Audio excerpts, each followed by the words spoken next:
Hey YouTube, Netta Marie the Doula here. So I wanted to come on and quickly talk about the fact that I am irritated.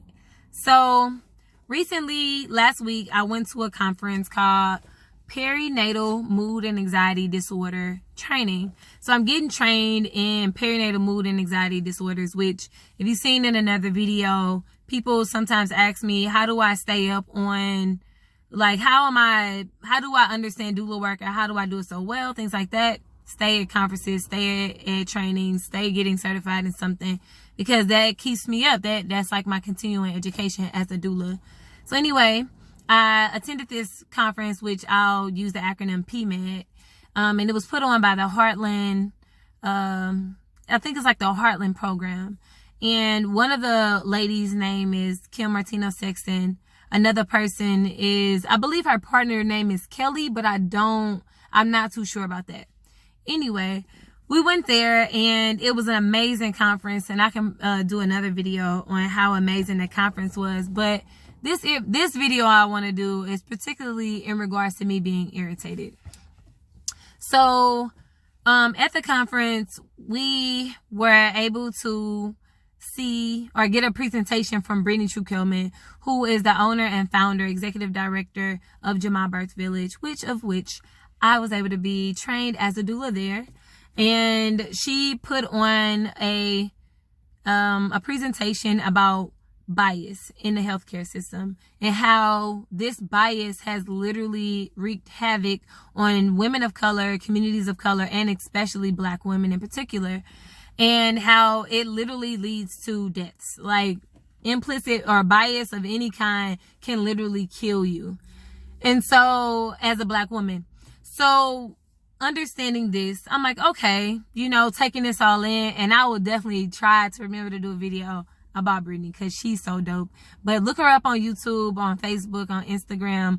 Look up Jamaa Birth Village. Donate if you can. It's an amazing organization doing amazing things in the community. I'm telling you, like, check them out. So anyway, I go to this conference. Tru's going through all of these different examples of bias, right? So she's going around the room and she's asking us, like, what is implicit bias and all of these different things. So we have a discussion, and I realized, or I remembered, when I went to another training with an amazing midwife down in Florida, I believe. And her name is Jenny Joseph. I believe she's in Florida or Texas, one of those. But her name is Jenny Joseph, and I believe she started Common Sense Midwifery. And she's a really dope midwife. Please check her out. Brittany Tru Kellman is like the first certified midwife in Missouri. The first certified midwife who was Black in Missouri. Dope woman, like, making history as she speaks, or as she say her story as she continues on her days of being amazing. So one of the things that we talked about at the PMAD conference was about bias.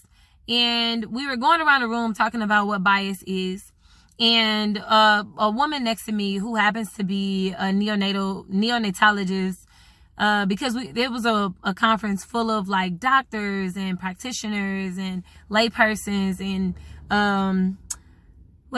community health workers, like all of those different things, chiropractors, like a whole bunch of different people from every walks of life in regards to maternal health.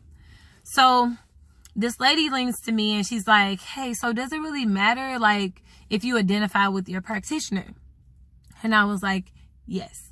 And she was like, really? And she was like, so do you feel like white supremacy, what'd she say, white privilege? She was saying, do you think white privilege can, like, make somebody act different? And my whole thought on white privilege is, you, like, understand that you have it. First of all, understand that you have white privilege, but not only that, use your privilege in a way to help those who may be negatively impacted by this system of white supremacy that you benefit from. Period. It's like no judgment in that. Like, it's no judgment that you have white supremacy. Just acknowledge it. I mean, not white supremacy, white privilege. Just acknowledge it and try to better this world by using it in support of those who may be disenfranchised or disadvantaged by this system that you benefit from. So I let her know, like, you know, you can have white privilege, but you also have bias. And bias is when you allow whatever preconceived notions that you have about a race, religion, gender, population to affect how you give care, that will affect how you communicate to them or how you interact with them. So that helped her to understand it. But I wanted to talk about it from the sense that, like, when I first started as a doula, I literally thought that, like, everything was beautiful. Like, I was like, oh my gosh. They was like, when people used to ask me what I do, I was like, oh, I'm a doula. I support women through birth, you know? Like, and it was so, like, all I seen was like that, like a beautiful birth happening and la. And it's like, then you get into it, and I've been doing it, you know, this is the start of it. And it's like, actually, like, talking to my mentors and women and men who have been in this practice before me, but then also like looking at research and history, you realize that your job as a doula is even deeper than that. Like, for a woman to make it through delivery and postpartum and be great and not have any negative influences or anything like that, that's ideal. That's what you want. But unfortunately, some women, some cultures, some people are not privy to that, you know, and they have to go through stressors that literally can kill them or increase their risk of morbidity when they interact with this system that's supposed to be helping them. Perfect example. Recently, I had a client who I gave a referral to. So because my clients, or I shouldn't say my clients, but the women or families that I support, they appreciate my services. And so they really do confide in and take me up on the resources and referrals that I send to them or that I give them. And so this particular family took me up on a referral for a home visitation program. And the person from the home visitation program comes, and the first thing they say when they meet the mom is, oh, wow, this is your house? It's such a cute little house. Microaggression.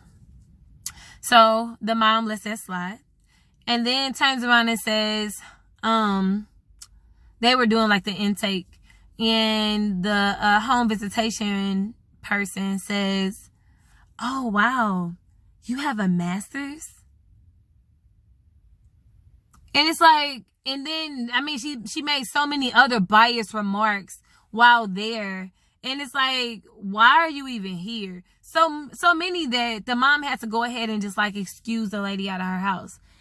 Never in a lifetime of healing should you ever have to open your house to somebody like that. And as the doula, like, it's like, dang, man, like, people really coming up in people's houses just disrespecting them. And thankfully, this mom was able to tell me, like, hey, just letting you know, this resource didn't really work out for us. Let me tell you what happened. Because usually people will tell you the good stuff that happened. They don't really tell you the negative stuff that happened. They kind of just hold it in. But she was like, no, like, this is what happened. And I'm going to let you know about it, you know. And I was so grateful that she told me. And it's just, these are the biases that people walk around with. So, like, for any doulas and for any providers, any people that think they want to get into healthcare, like, address your biases. Understand it. Like, and I guess I'll use an example of, like, black licorice. Like, I know I don't like black licorice. I mean, it's disgusting. Like, really, really trifling. But that doesn't mean that I should judge anybody that eats black licorice. Like, yeah, I can, and that doesn't mean that I have to go up to the person that eat black licorice and think that they don't have a taste for food. Like, you know what I mean? It's just stuff like that where I'm just like, you're sitting here and you are providing services to families in the community. And soon as somebody doesn't fit into your box of what you expect them to be, or that you can't save them, then you're sitting up here and you're like throwing your biases at them as if they are like supposed to reaffirm, like, oh no, like I'm the outlier. Like, no, you should see everybody as individuals. That way you don't have to walk in somebody's house with biases and then mess up how they looking at their life, or that they have to sit up here and be in defense mode. So, anywho, I'm just super irritated with that. And it doesn't make any sense that a family would even have to go through that. Like, as a organization, you are supposed to train your people to understand, like, yes, you may have bias, but in this healthcare institution or service organization, we have to check our biases at the door, because our biases can definitely create blockages and barriers to families to even want to solicit care, let alone tell you the truth about how they really feeling, especially in the postpartum period. So it's just, I just couldn't believe it. And I'm just like, man, like, this is so crazy. So, really, this is just like a venting session, but then also just a reminder, like, if you don't know if you got bias, check in with yourself, because you do. If you don't understand what white privilege is, or how white privilege and bias could be killing women of color, and especially Black women in the healthcare system, please, I beg of you, attend a training on biases. Check out Brittany Tru Kellman, and Jamaa Birth Village. They have trainings all the time where they do not mind training healthcare providers on implicit and explicit bias, and how it definitely attributes to the rates of morbidity and mortality amongst Black women in our communities, and also women of color in our communities.